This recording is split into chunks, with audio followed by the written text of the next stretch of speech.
గుడిలోకి వెళ్ళినప్పుడు మీరు గమనించాలి, శివలింగానికి పూజలు చేశారు, ఎవరో అభిషేకాలు చేశారు, ప్రత్యేక స్వామికి ఏదైనా ఇబ్బంది ఏది మారేడాకు అలాగే ఉండిపోయారు.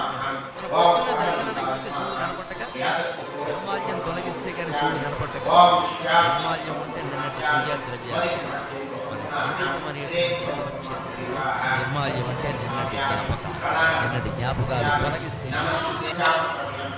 నిర్ణయం జరిగింది, నిర్ణయం జరిగింది, మర్యాదకి మళ్ళీ వైద్యానికి వచ్చిన మళ్ళీ దాన్ని తవ్వుకుంటే నీకు వస్తుంది, పరిష్కారం కాదు. ఉంటే గవర్నమెంట్ ఉద్యోగంలో సెటిల్ అయిపోయింటే ప్రాణం పోయింది.